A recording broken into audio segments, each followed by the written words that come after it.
Pues comenzamos ya todo, es geopolítica. Enseguida nos van a acompañar 3 expertos en el día de hoy. Pero antes de nada también dejarles también lo que ha dicho Vladimir Putin hace un momento, en esa semana de la energía de Rusia. Lo que ha dicho sobre el petróleo y sobre su alianza con la OPEP. Dice que Rusia confirma la alianza que tiene con los países de la OPEP. Vamos a escuchar lo que decía. Indicó en su discurso el caos causado por la politización europea en el sector de energía, el bloqueo de mercado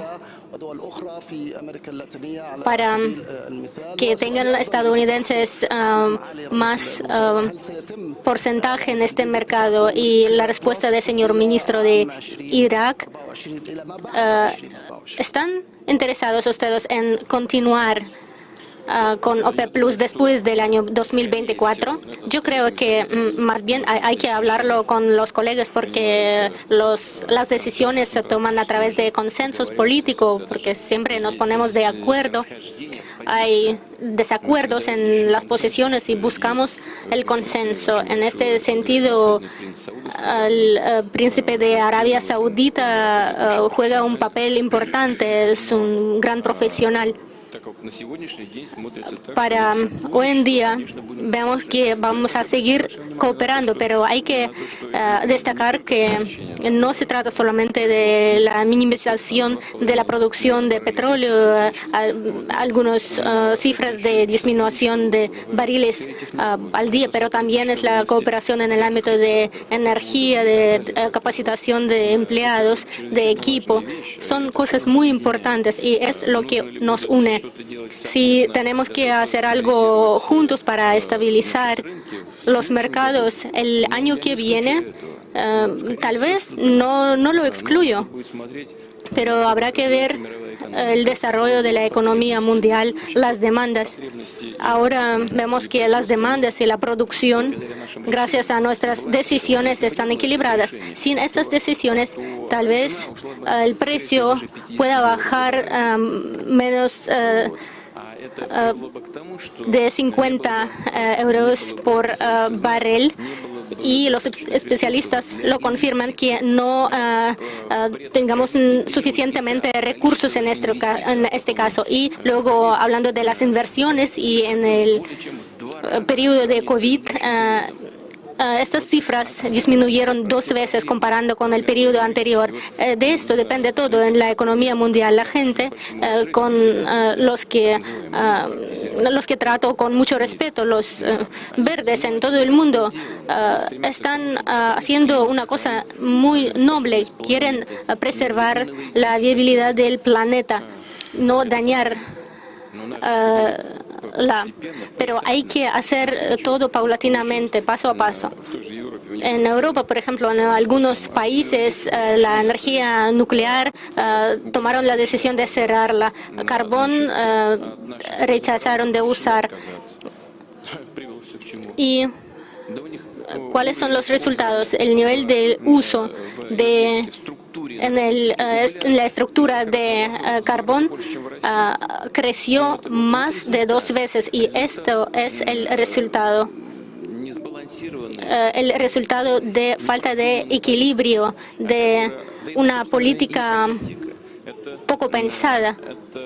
No se trata de la política misma, es el trabajo dentro del ámbito político, donde la gente está amenazada por los problemas inventados o reales, prometiendo resolverlo todo, y luego sobre esta base, sobre la base de una mentira, llegan al poder.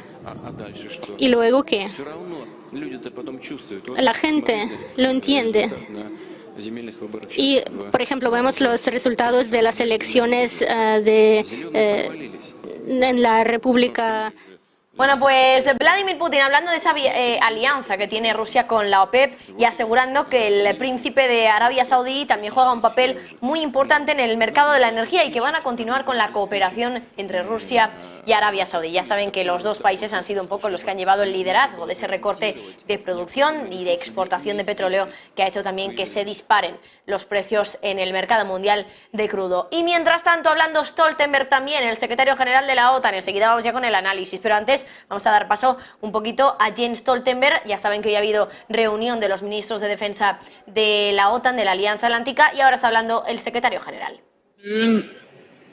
If you all now can find your seats, I think we are ready to start.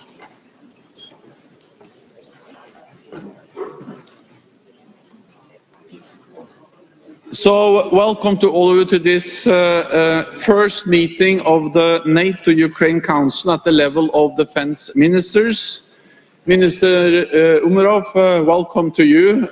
We met in Kiev last week. It's now great to welcome you here to NATO headquarters, to the NATO-Ukraine Council, and congratulations once again on your appointment as Minister for Defense.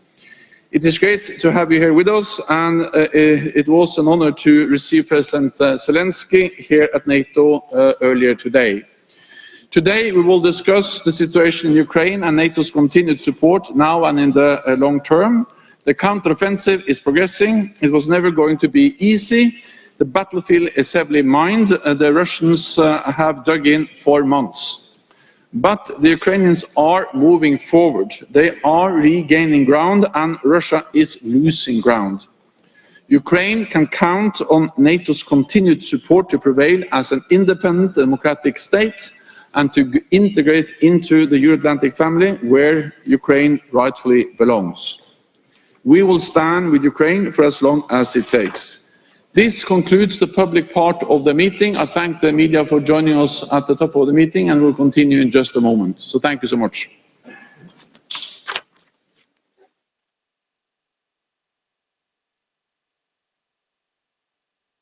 Bueno, pues de momento parece que se queda aquí la comparecencia de Stoltenberg. Vamos a ver enseguida a ver si continúa, a ver si se reanuda, pero de momento lo que decía Stoltenberg es que Rusia está perdiendo terreno en Ucrania, que Ucrania lo está ganando, y también ha hablado un poco de lo que van a discutir a lo largo de esta sesión, que también se va a desarrollar en el día de mañana. Habla de la contraofensiva, de que está progresando, de que sabían que nunca iba a ser fácil, y habla también de que los ucranianos están moviéndose para adelante y que Rusia está perdiendo terreno en Ucrania. Bueno, pues pendientes de Stoltenberg, pero ahora sí vamos ya a saludar a nuestros invitados en Todos Geopolítica y también pedirles disculpas por el retraso que llevamos por las declaraciones de Stoltenberg y de Vladimir Putin. Juan Antonio Aguilar, director del Instituto Español de Geopolítica, José María Peredo, Relaciones Internacionales en la Universidad Europea, y Mario Caira, CEO, Mario Caira Comunicación. Bueno, muchísimas gracias a los tres por estar hoy con nosotros, y disculparme también por parte de Negocios Televisión por el retraso que llevamos, pero vamos, simplemente cuestiones de actualidad y cuestiones de la última hora que nos obligan a retrasar un poquito más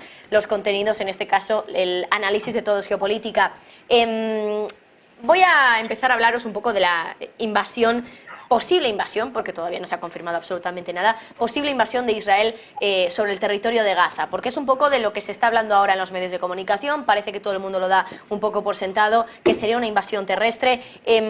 Os voy a lanzar la pregunta, ¿creéis que puede ocurrir, que tiene beneficios para Israel realizar esto? Voy a empezar con Juan Antonio, por favor.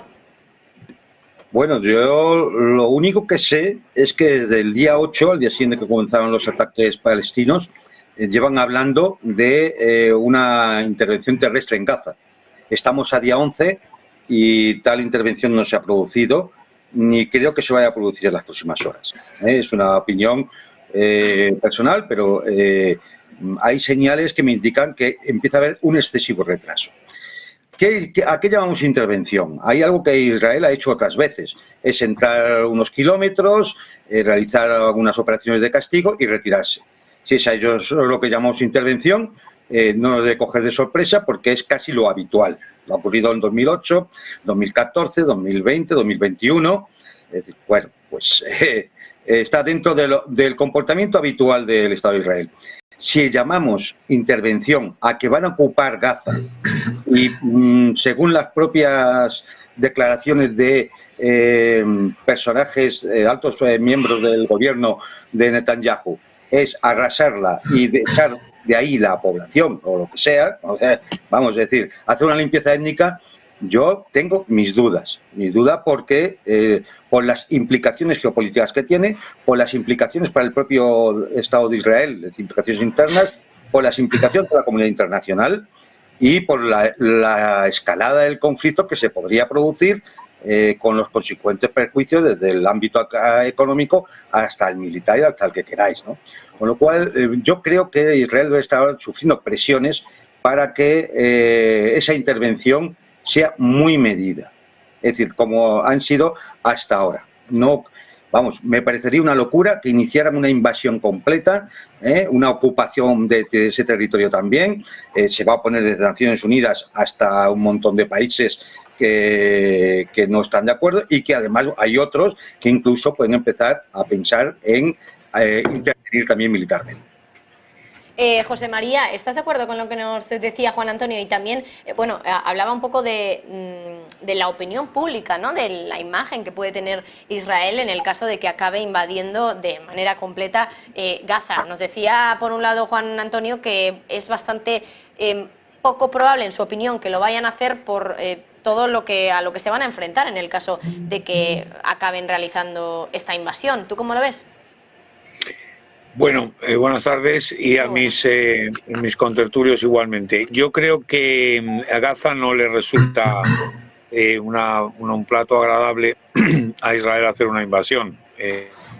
No le gusta desde hace muchos años tomar esa decisión por distintos motivos. Algunos son políticos, como señalaba mi colega, y otros son pues también estratégicos, porque también la toma de Gaza pues es un esfuerzo importante que también va a repercutir, pues lógicamente, en bajas también en el ejército de Israel y probablemente en las represalias que también afecten a la población civil y demás, lo cual, pues después de haber sufrido un ataque de semejante magnitud, yo entiendo que es una cuestión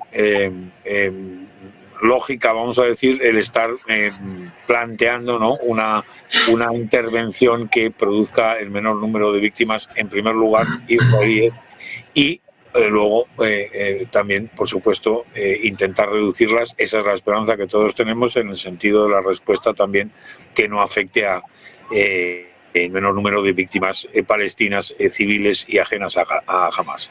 Pero esa situación hay que tener en cuenta que no es la que ha planteado el gobierno. El gobierno ha planteado que va a haber una respuesta en una dimensión mucho más alta que en otras ocasiones, porque yo creo que también es importante destacar que lo que ha ocurrido en el año 2023 no tiene precedentes en las actuaciones de Hamás de los años recientes, y por eso pues hay una declaración del estado de guerra y es una situación diferente a la vista de la estrategia que ha seguido Hamás, de los asesinatos y crímenes que ha cometido, y el número de víctimas y la situación de inseguridad que vive Israel.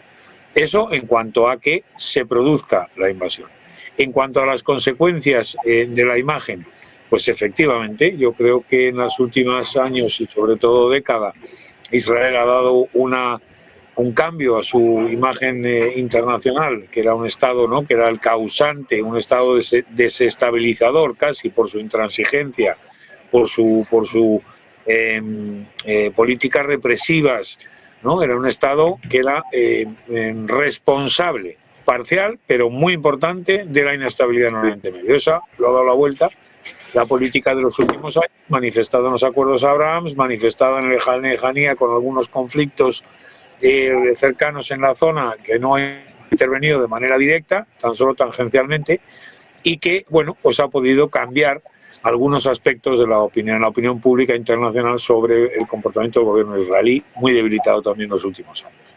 Por consiguiente, sí que creo que el factor político y de imagen debería de jugar algún papel a la hora de tomar las decisiones, y puedo coincidir también en que haya, por supuesto, voces que de manera más cercana le digan a el gobierno israelí pues que le proporcionalidad en la respuesta, porque evidentemente es lo que también están manifestando muchos de los actores que han intervenido y líderes que han intervenido, aún reconociendo la legitimidad que tiene la respuesta israelí a la vista del ataque indiscriminado del grupo terrorista de la guerrilla de Hamas. Bueno, luego también está el factor Occidente, ¿no? Porque Estados Unidos, Europa se han pronunciado y se han posicionado firmemente al lado de Israel. ¿Qué ocurriría si ahora mismo Israel, que es el bando al que defienden, se pone a invadir Gaza y acabamos viendo imágenes de miles de civiles atacados, miles de víctimas civiles que, bueno, pues no tienen la culpa de lo que ha estado ocurriendo? Mario. Buenas tardes, un gusto compartir con Juan Antonio y José María y estar convocado aquí en el programa. Creo que el tema pasa por la comunicación y por dos frentes. El frente interno. Netanyahu dijo en uno de sus primeros discursos que buscaba un gobierno de apoyo mucho más amplio, un hombre que se manejó por las suyas sin importarle las voces disidentes de su propio partido y mucho menos de la oposición. Hoy está buscando ese apoyo porque tal vez lo necesita para tomar una medida más extrema y si no lo tiene muy probablemente sea el reaseguro para que no realice una invasión al Estado palestino, porque también hay un tema, como digo, de comunicación.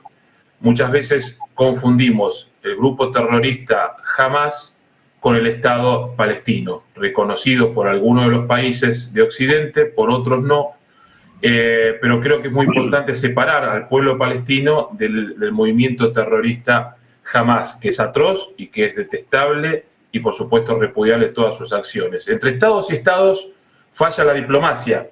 Hablábamos de las Naciones Unidas. Poco sirve las Naciones Unidas, lamentablemente, en conflictos como este. Nos damos cuenta que cualquier conflicto internacional que suceda, que acontezca en cualquier rincón del mundo, oriente, occidente, norte, sur, desarrollado, subdesarrollado, nadie le hace caso a la opinión y a la postura de Naciones Unidas. Y ahí falla la diplomacia. Cuando falla la diplomacia, corremos el riesgo de guerras infundadas, de guerras que ya de por sí son infundadas, y de decisiones de líderes que pueden ser legalmente elegidos y que pueden tener legitimidad en la constitución de su poder, pero que uno puede llegarse a ver sorprendido las decisiones que puedan tomar. De eso depende. Europa está en el centro. Como saben, yo soy argentino, tengo una mirada a veces latinoamericanista del eurocentrismo, pero ahora viviendo en Europa me doy cuenta de la relevancia que tiene la Unión Europea, de la relevancia que tiene la Organización de Tratado del Atlántico Norte en bajar las aguas, en calmar los ánimos y en decirle a Netanyahu, paremos un poco, reflexionemos, no es negocio para nadie, y tratar de apoyar a algún liderazgo civil dentro del Estado palestino para que Hamas, que también internamente Palestina tiene muchos problemas, porque si el grupo terrorista extremista Hamas es el que prima a la hora del terror, del miedo y de fijar posición de su país, habla también de un gran problema interno y de olvidarnos del otro lado de que ese problema también es responsabilidad de los otros países y dar un lugar de unos y otros. ¿Qué otra respuesta podría llevar a cabo Israel para que sea también una respuesta potente, pero sin invadir el territorio de Gaza, Juan Antonio? No veo que otra respuesta. Vamos a ver, es decir, yo creo que ha dicho un compañero antes que Israel había cambiado su imagen en los últimos años respecto en su actuación, lo que le ha podido, con lo cual ha podido vender una imagen más dulce de su comportamiento, ¿no? Pero el conflicto está ahí. Es decir, el conflicto persiste. Desde el punto de vista geopolítico, de verdad, cuando queremos analizar una guerra, lo primero que hay que hacer es qué estaba ocurriendo antes del primer disparo. Porque si no, no entenderemos nada. Es decir, aquí hay un problema desde hace 6 décadas, por el cual esa zona del mundo es un polvorín. Y aquí ha habido resolución de Naciones Unidas y acuerdos como los de Oslo y resoluciones también y decisión del Consejo de Seguridad de Naciones Unidas y de la Asamblea General. ¿Y qué? Es decir, al final el Estado de Israel ha pasado ampliamente por encima de todo eso, le importa un rábano el derecho internacional y ya está. Y en eso estamos. Entonces, claro, ¿Hamas es una organización terrorista? Sí. Es más, nace así como una organización terrorista. Es más, habría que ver quién financió inicialmente a Hamás. Si queréis, un día podemos dedicar un programa a esto, porque están todos implicados. Y claro, una vez que se alimenta el monstruo, Al Qaeda, por ejemplo, luego nos echamos las manos a la cabeza, ¿no? Cuando ya sea... Pero también no vemos una cosa, no es todo Hamás. También está la yihad islámica y el Frente Popular de Liberación de Palestina. Y en cualquier momento pueden ser las milicias chiíes de Irak o de Hezbollah o las organizaciones que están en Siria o la propia Guardia Revolucionaria iraní. Es decir, esto se puede ir de las manos, pero muy fácilmente. No pensemos que simplemente es una organización terrorista, que por otro lado gana las elecciones en Hamás. ¿Por qué? O sea, en Gaza, ¿por qué? Porque ya no es solamente los de las pistolas, hay toda una estructura social de apoyo a la población, de mantenimiento de infraestructuras, de medicina, etcétera, que eso hace que Hamás sea muy popular entre los palestinos en Gaza. Pero hay que verlo de su forma global, porque si no, no entenderemos nada. Entonces, claro, ante esto, ¿qué puede hacer Israel? Sí, puede organizar acciones de represalia, como ha hecho estos días, de forma bastante desaforada, porque claro, es decir, las imágenes luego están ahí y las vemos todos.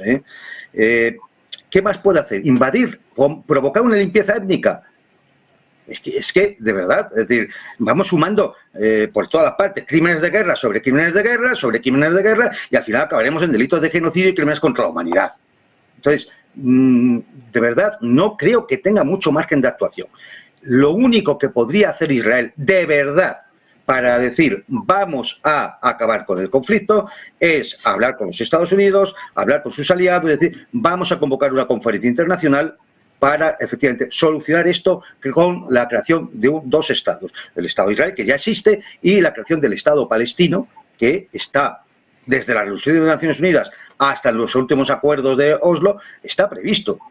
Entonces, yo, no, más allá de eso, ¿qué va a hacer? ¿Seguir matando gente, bombardeando iglesias, mezquitas, hospitales, infraestructuras, con la excusa de que allí se refugian los de Hamás, que en unos casos será verdad y en otros casos, vamos, estoy completamente convencido de que no lo es? Entonces, ¿vamos a seguir en esas? Bueno, pues eso es, seguramente, igual dentro de unos días logramos apagar este fuego hasta que se incendie de nuevo. Y estaremos así permanentemente, porque así llevamos desde el año 48. José María, quería preguntarte a ti también, porque te tienes que ir en unos minutitos. ¿Tú qué opinas de lo que nos cuenta Juan Antonio también, esa creación de dos estados? Y no sé si es que Israel realmente la solución al conflicto no la está buscando, sino que lo que está buscando es un poco una manera de vengarse de lo que ha hecho Hamás. Bueno, la palabra venganza es una palabra que no puede aparecer en una situación en la cual ha habido un ataque terrorista de manera indiscriminada contra centenares de civiles y de personas en un territorio. Es decir, el Estado está para proteger a sus ciudadanos y el Estado está para defender y hacer cumplir la justicia, y en el caso de las relaciones internacionales, pues una agresión se responde de manera legítima y legitimada de acuerdo pues a unos cauces, y lamentablemente es así, muy lamentablemente, pero Israel no tiene la intención de destruir Gaza. Israel, en la respuesta, lo que tiene es la intención de reducir a la mínima expresión a una guerrilla terrorista que se llama Hamás. Ese es el punto fundamental. El punto fundamental de lo que ocurre hoy, de lo que ha ocurrido en las últimas décadas, que lo conocemos todos muy bien porque lo hemos estudiado mucho. Ha habido, efectivamente, lo que se refiere mi colega, y otras muchas cuestiones. Ha habido procesos de negociación, muy importantes a lo largo de esas décadas, que se han frustrado por diferentes motivos. En algunas ocasiones, en esos 60 años de historia, que no da para este programa analizarlos en absoluto, la responsabilidad ha caído de parte de Israel, y en otras ocasiones la frustración y la responsabilidad de la ruptura de los procesos de negociación ha recaído pues en la parte palestina o en determinados líderes palestinos. La cuestión a la que me he referido, y vuelvo nuevamente a referirme a ella, es que de haber estado situado en el centro de la conflictividad en Oriente Medio durante algunas décadas, el Yom Kippur es un ejemplo muy claro, porque hace 50 años una coalición de estados árabes, invade el Estado de Israel y además es respaldada por una parte importante de la opinión pública árabe y también probablemente musulmana. Y lo que ocurre hoy no tiene nada que ver con esto, porque Israel ha ido dando la vuelta a esa situación de enfrentamiento con, vamos a decir, el mundo árabe de manera imprecisa para haber firmado acuerdos de paz bilaterales con determinados países, el caso de Egipto en el año 79 y otros, y para haber avanzado en las últimas décadas, sobre todo, en los acuerdos, insisto, Abraham, y en la aproximación a determinados países importantes dentro del entramado, como puede ser el caso de Arabia Saudí. Eso ha producido en el movimiento radical palestino, que además tiene activistas, guerrilleros, terroristas, en Hamas, una situación de ver que su reclamación, la reclamación de sus digamos, principios, derechos, etcétera, se veía cada vez más diluida y su discurso antisemita cada vez más diluida. Porque vamos a ver si recordamos que Hamas no quiere la solución de Naciones Unidas. Hamas lo que quiere es que desaparezca Israel, que no tolera como Estado ni como interlocutor. Entonces, es imposible que Israel negocie con Hamas. Vamos a ver si lo tenemos meridianamente claro el asunto, porque parece que sembramos las dudas cada vez que aparece la violencia, naturalmente indiscriminada en ocasiones y exagerada en muchas ocasiones, de Israel o la represión israelí. Esa es la cuestión que vivimos hoy, insisto, que tiene algunos matices importantes a la vista además de la magnitud del ataque. José María, tienes que marcharte ya, así que bueno, disculpadme también Mario y Juan Antonio, pero quiero despedir a José María porque tiene que marcharse. Muchísimas gracias. Muchísimas gracias, estaré encantado de colaborar en otros momentos. Bueno, y Mario, querías responder, imagino, así que todo tuyo y enseguida, en cuanto termine tu intervención, nos vamos a Quería aportar solamente una reflexión muy pequeña en que estamos dándole carácter de negociador válido a Hamas, cuando tendría que estar negociando el Estado palestino con el Estado israelí.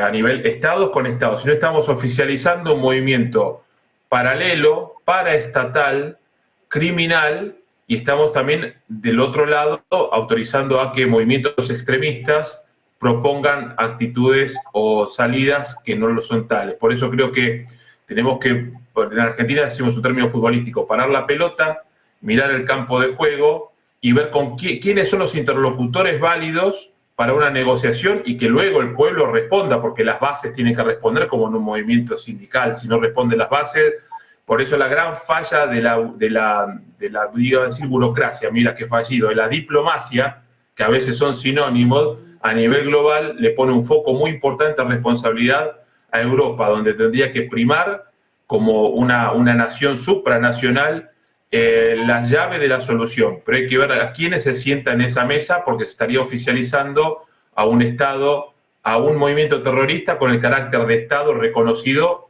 para negociar si negocias con ellos. Creo que con el terrorismo no hay que negociar, pero tampoco hay que perjudicar al pueblo palestino, que en algunas cosas simpatiza, por lo que bien decía Juan Antonio. Jamás encontró en las falencias del poder político palestino la posibilidad de hacerse de la simpatía del pueblo, por la necesidad, por la miseria, por el hambre, por la falta de atención de los líderes de todo el mundo que no miraron ese problema, que le ardía en las manos, y como bien dice también Juan Antonio, hace 60 años que es un polvorín que no termina de apagarse. Pero es que además, mira, es decir, primero, no es consentible que cada vez que hablamos de una crítica del Estado de Israel, hablemos de antisemitismo. Eso, por favor, creo que debe estar absolutamente fuera de cualquier consideración. O sea, no se puede hablar de antisemitismo simplemente porque se critica al Estado de Israel. Jamás es una organización terrorista, pero existe una cosa que se llama Autoridad Nacional Palestina, que es la que está legitimada para negociar. Jamás se tendrá, y lo hará, porque estará presionado por los propios países que lo apoyan, a aceptar las negociaciones de la Autoridad Nacional Palestina. Y de hecho ahora mismo, bueno, si incluso hubo ministros de Hamas que no pudieron ni ir a jurar su cargo porque Israel no les dejó. Es que es así. Entonces, podemos enredarnos con el terrorismo de Hamas, la acción indiscriminada y violenta, y es verdad. Pero claro, como es verdad, si tiramos de hemeroteca y vemos lo que ha ocurrido, por decir, los últimos 12 meses, murieron 256 palestinos por disparos de las fuerzas israelíes o de los colonos israelíes, sin que nadie dijera nada, sin que nadie hablara de crímenes, ni de terrorismo, ni de nada por el estilo. Es decir, hay que intentar ser un poco, tener una perspectiva un poco más amplia, porque es que si no, al final acabamos intentando definir las cosas como con un puro titular de prensa, ¿no? Un acto terrorista de Hamas. Así no explicamos nada. Como sería inexplicable pensar que el 11S fue un acto terrorista de Al-Qaeda. Hombre, pues claro, sí, de Al-Qaeda, pero habrá que ver de dónde viene todo esto, ¿no?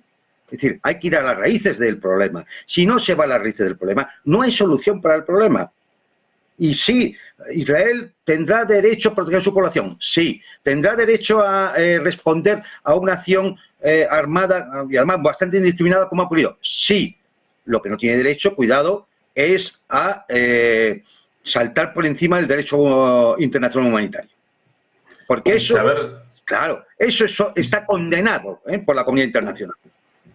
Sí, y saber, Juan Antonio, que los países, ya es una pequeña reflexión y vamos a los compromisos comerciales. Es que tengo que hacer una pausa publicitaria, pero te doy paso para que hagas esa reflexión, pero enseguida tengo que ir a Publi. Sí, saber que no tenemos que circunscribir el conflicto en la zona de Israel y Palestina, la franja de Gaza, porque todo es global, entonces nos tenemos que implicar todos con la responsabilidad y la seriedad y la gravedad que esto conlleva, con Europa muy cerca, con el resto del mundo también y, por supuesto, con los verdaderos protagonistas que tienen que estar en la altura de las circunstancias. Mil disculpas por introducir el momento de la pausa comercial. Bueno, es que al final la publicidad manda, entonces tengo que ir a hacer una pausa. Estaba muy interesante el debate, pero nada, a la vuelta podemos continuarlo. Además vamos a contar más noticias de última hora que yo creo que también dan mucho juego para poder comentarlas y analizarlas bien. Juan Antonio, Mario, un segundito, vamos a Publi y volvemos.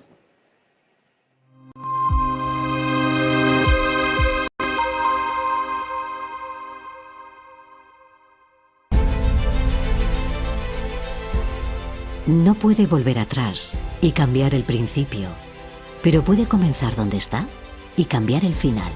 En Luna Sevilla queremos ser su asesor financiero de referencia para mejorar su presente y su futuro patrimonial, prestando nuestros servicios como agentes de Caser Asesores Financieros. Somos una empresa con una clara apuesta por la formación de calidad, la información transparente y objetiva, y por el asesoramiento financiero personalizado y continuado. Visite nuestra web lunasevilla.es o llame al 91 762 3442.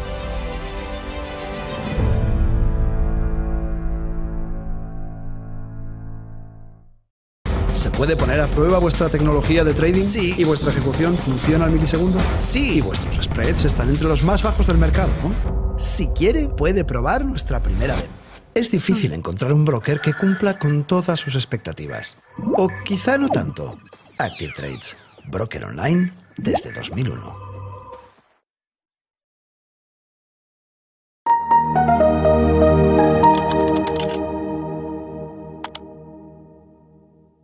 Si aún no eres parte de la Academia de Negocios Televisión, ahora es tu momento.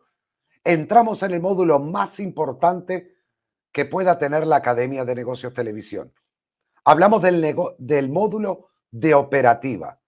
En este módulo aprenderás cosas que ni te imaginabas, ni que existían, ni que fueran a ser tan importantes para tratar de mantener esa esperanza de llegar a ser rentable en el tiempo en el mundo del trading. Descubrirás que da igual si eres capaz de acertar muchas veces o no a la hora de analizar un gráfico. Da igual el activo financiero que estés analizando. Da igual el lapso de tiempo que te plantees para la inversión. Solo aprendiendo la operativa y dominándola, el resto te dará igual. Sé que lo que estás escuchando contradice a la mayoría de opiniones y sobre todo de profesores que imparten cursos al respecto. Pero créeme, confía, si aprendes operativa, el resto te dará igual. Te dará igual que un precio suba, que un precio baje. Simplemente estarás a favor de lo más probable si eres capaz de dominar el riesgo, el capital y tus emociones. Nada es más importante en el trading o en las inversiones que la gestión de estas tres cosas. Descubrirás que la estrategia es algo secundario y con menos importancia de las tres cosas que te acabo de mencionar. Te esperamos en la Academia de Negocios Televisión. Verás que lo que vas a aprender te servirá y mucho. Nos vemos.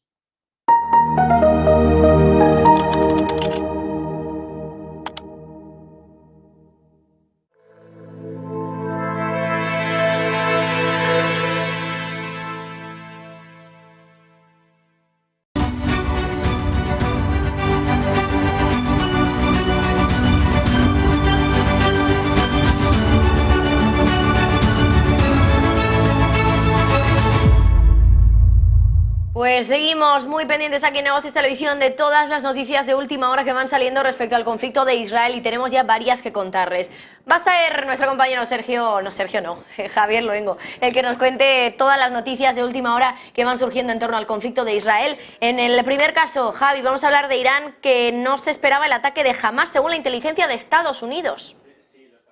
Esta hora de la tarde el New York Times acaba de salir la noticia, se acaba de publicar los informes de inteligencia de Estados Unidos. Lo que dicen a esta hora de la tarde es que los líderes iraníes, a pesar de las acusaciones que se han hecho en público, no sabían en ningún momento que jamás iba a lanzar los primeros ataques durante el pasado sábado contra territorio israelí, después de haber alimentado dudas en Estados Unidos de que Irán, ese antiguo y de momento también a día de hoy apoyo de los grupos militantes palestinos, haya desempeñado un papel directo en la planificación del ataque a Israel. Concretamente, se está informando por el diario norteamericano que Estados Unidos tiene múltiples datos de inteligencia a esta hora que muestran que los líderes iraníes han sido sorprendidos, que les llegó por sorpresa el ataque de Hamás a Israel. Funcionarios que no sabían que se avecinaba el ataque, según la inteligencia estadounidense, con Estados Unidos, con Israel, con aliados regionales clave que de momento no han encontrado ninguna evidencia de que Teherán pueda estar detrás de estos ataques. Justo en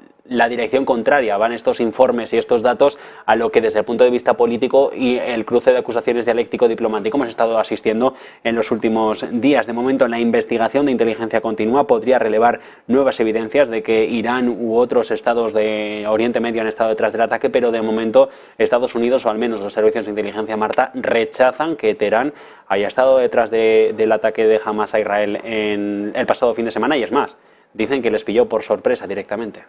Bueno, interesante eso y lo vamos a analizar enseguida con nuestros dos expertos en todo geopolítica, pero más cuestiones, Javi. Hablábamos esta mañana también de el parón del suministro eléctrico que podría haber dentro de muy poquito en Gaza, y ahora también lo que se está agotando es la comida. Y después de, como hemos dicho justo al principio de este programa, que Gaza se queda ya sin electricidad, que no tiene combustible para seguir alimentando a la única fuente de electricidad de la franja, pues mientras se queda sin electricidad y va amaneciendo en el territorio de Oriente Medio, poco a poco estamos viendo que se le complica la vida, el día a día, la hora a hora, mejor dicho, a los ciudadanos de la franja. El Programa Mundial de Alimentos de Naciones Unidas dice y califica en un comunicado de hace unos minutos como devastadora la situación en la franja. Dice que se van a agotar muy pronto los suministros de comida y necesidades básicas si no se garantiza, y aquí hace un llamamiento a la comunidad internacional y sobre todo al sitio que están provocando las Fuerzas Armadas de Israel. Dicen que se tiene que garantizar el reparto de ayuda humanitaria a la población, habida cuenta de los bloqueos impuestos por Israel y de los incesantes bombardeos que siguen cayendo sobre la franja a esta hora de la tarde. De hecho, el responsable de Naciones Unidas del Programa Mundial de los Alimentos para Palestina ha afirmado en los últimos minutos que trabajadores de la agencia que están sobre el terreno hacen todo lo que pueden con tal de que la población allí pueda sobrevivir, uno de los núcleos más densamente poblados de todo el planeta, con crisis de abastecimiento a esta hora de la tarde, electricidad que se ha acabado, combustible que ya deja sin luz a la zona y ahora el alimento que también poco a poco se está agotando. Parece que el sitio que anunciaba Israel hace unas horas, que ese corte de suministros total va en serio y lo están pagando los ciudadanos a esta hora. Ahora también aparece Donald Trump en escena, Javi, bueno, que ya saben que está en la carrera presidencial por el Partido Republicano. Ahora mismo sale a decir que acusa de la guerra de Israel a Joe Biden, también a su contrincante en esa carrera presidencial, y que pide incluso congelar el envío de fondos a Irán. Lo ha escrito en Twitter. Concretamente, Donald Trump no ha acusado a Joe Biden de escalar el conflicto bélico directamente, pero sí que dice lo ha hecho a través de la liberación de 6.000 millones de dólares a favor de Irán por activos congelados que se anunciaban hace apenas un par de días. Dice Donald Trump y se pregunta en este mismo tuit en la red social que, aunque sea demasiado tarde y antes de que suceda una crisis y se escale la violencia hacia cotas aún mayores, ¿cómo se puede ser tan incompetente y estúpido? Biden ha provocado esta guerra. Son citas literales del republicano en las redes sociales. De hecho, ya hay muchos de su partido, del ala más moderada, pero también del ala más radical, los que creen que Irán ha utilizado los fondos, la liberación de esos 6.000 millones de dólares liberados en activos congelados en las últimas horas, que se han utilizado por parte de Teherán para ayudar a Hamás a atacar a Israel en estos últimos días de ataques incesantes. De momento, Donald Trump entra en campaña, también en su mensaje en clave claramente preelectoral de cara a las presidenciales del 24 contra Joe Biden, critica la posición de Biden de apoyo a Irán de manera indirecta a través de esta liberación de fondos, de estos 6.000 millones en activos congelados, y dice: ha provocado él la guerra y lo que tiene que hacer cuanto antes es revertir decisiones como las tomadas hace un par de días. Y hablando de Estados Unidos, por cierto, acusación de Hezbollah, del grupo del Líbano, que está acusando también a Estados Unidos de apoyar lo que califican como el terrorismo de Israel. Sí, precisamente es Tel Aviv, mejor dicho. Son las Fuerzas Armadas de Benjamin Netanyahu los que están concentrados en la Franja de Gaza, pero también recordemos que hay otro frente abierto en esta guerra, en el norte de Israel, en la frontera norte que comparte con el Líbano. Aquí Hezbollah ha hablado en un comunicado de hace unos instantes. Lo que ha hecho en una declaración difundida en su emisora regional es criticar a Estados Unidos, acusar directamente a Washington de apoyar el terrorismo israelí. Así lo ha calificado Hezbollah, este ataque: terrorismo israelí, afirmando que el envío del portaaviones estadounidense que se anunciaba por el Departamento de Defensa hace unos días al Mediterráneo revela la debilidad del aparato militar sionista. Todo esto críticas a las Fuerzas Armadas israelíes cuando se dice que es uno de los mejores ejércitos preparados del mundo. En una declaración, como decíamos, difundida en su emisora de radio local, Hezbollah lo que dice es que no están sorprendidos por las posiciones políticas y las acciones adoptadas por Estados Unidos, por la Unión Europea, en particular por el apoyo declarado a Israel, pero sí que confirman que esto refleja la verdadera esencia de la política estadounidense, en el continuo apoyo al terrorismo desde la fundación de la entidad ocupante. Así califican al Estado de Israel. Hezbollah ha dicho que responsabiliza a Estados Unidos junto a Tel Aviv de los asesinatos, crímenes, asedios y masacres contra civiles, que el envío de portaaviones muestra la debilidad de Netanyahu y que de momento sigue Hezbollah alimentando esa retórica belicista y criticando las posiciones de la comunidad internacional, especialmente de Washington, que a juicio del grupo armado libanés pro-iraní son los únicos que están haciendo escalar el conflicto en Oriente Medio.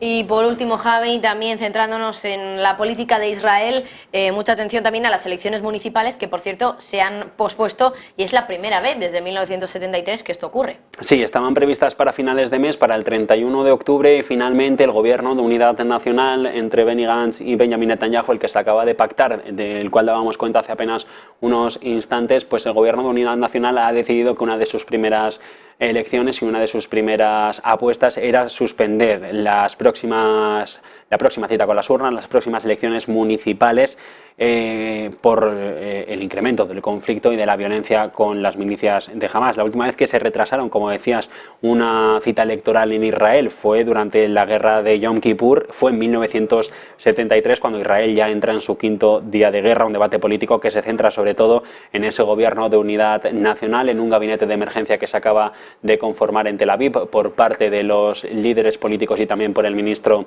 de Defensa, pendientes de las decisiones que se puedan tomar cuando la amenaza se cierne sobre la franja de Gaza, Marta, y estamos pendientes de que se pueda lanzar incluso una invasión por vía terrestre en las próximas horas, a pesar de las reticencias que se han mostrado en estos últimos minutos. Pues muchas cuestiones que llegan ahora en la última hora en la redacción de Negocios Televisión. Javi, muchísimas gracias.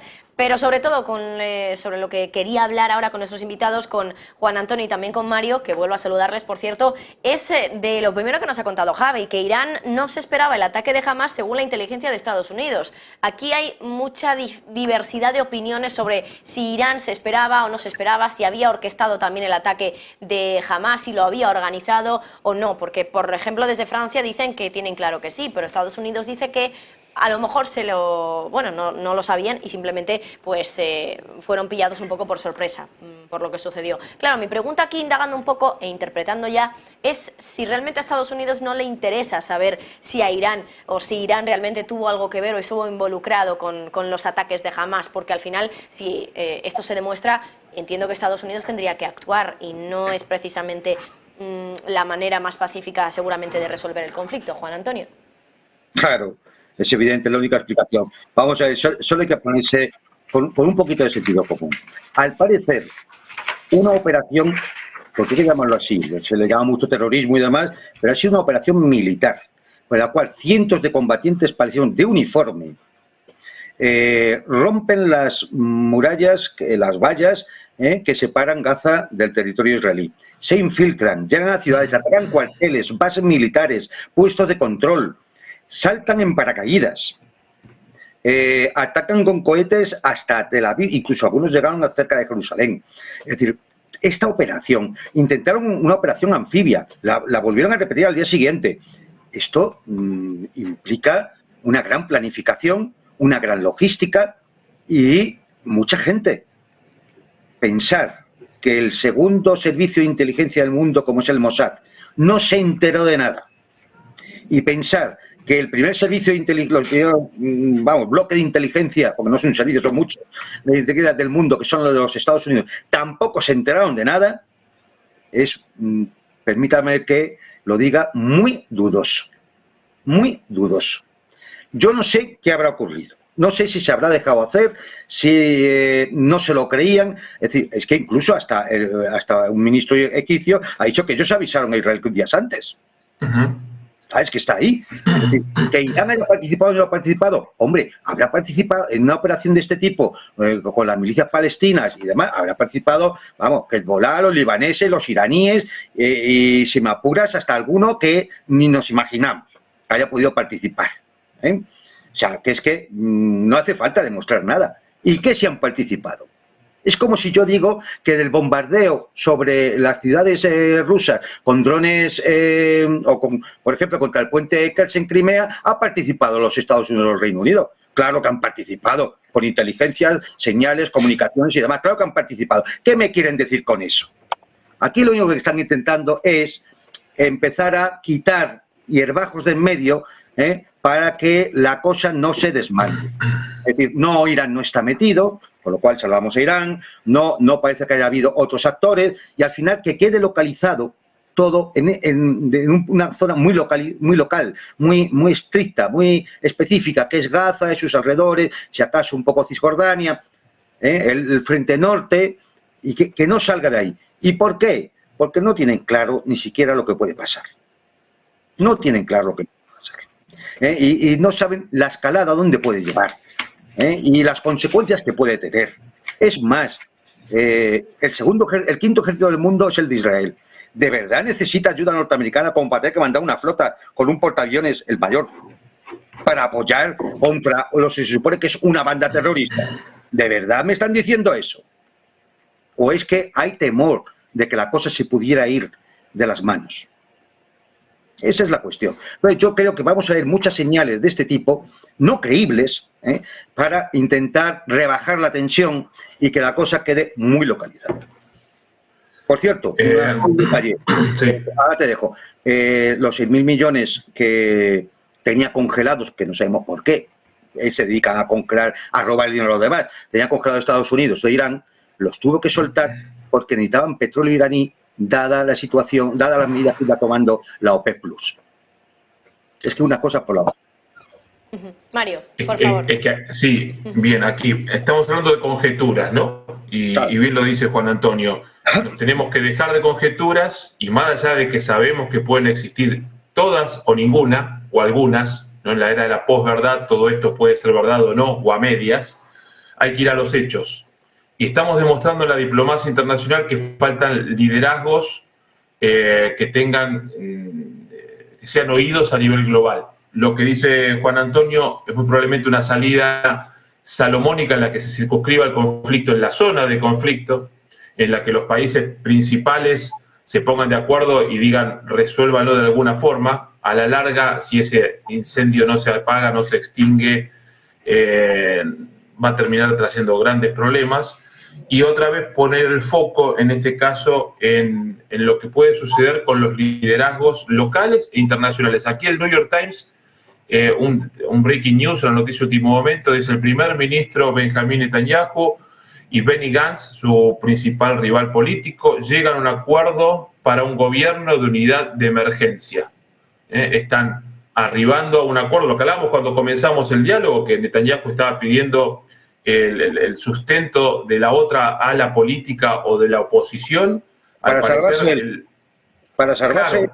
Ahora, fíjate lo grave que debe ser la situación, o lo solidario que debe ser la oposición israelí, que una situación en la que tomó la decisión de seguir avanzando en la escalada, que es Netanyahu, hoy tienen que salir a respaldarlo. Hay que ver para qué, porque si tal vez hay un gobierno de unidad, de emergencia, y tiene poder la otra mirada, el contrapeso un poco más coherente, más cuerdo del lado de Israel, pueda bajar las tensiones y Netanyahu habrá cedido. Es lo que dudo, que ceda y que no sorprenda luego al apoyo, la ayuda de un gobierno de coalición o de ayuda con la oposición. Es una gran duda, otra vez la diplomacia, otra vez la política. Creo que la única solución, más allá del descrédito que tiene la política o los políticos, la poca eficacia que tiene la diplomacia o los diplomáticos, creo que es la única salida que tiene este tipo de conflictos que nos toca a todos. Creemos que de lejos, pero más de cerca aún de lo que podemos pensar.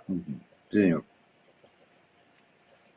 Bueno, realmente nada, porque iba a decir, nos queda un minutito, pero en un minutito dudo que nos dé tiempo a entrar en detalle, por ejemplo, a la implicación que podría tener Hezbollah, que de hecho lo ha mencionado un poquito Juan Antonio, pero bueno, vamos a tener que dejarlo aquí, pero ya os emplazo para otro día, para que volváis aquí a Todos Geopolítica y poder hablar de esto en detalle, porque tendremos... dime, Juan Antonio, que me quieres decir algo. Pues si me dejas 20 segundos de ese minuto.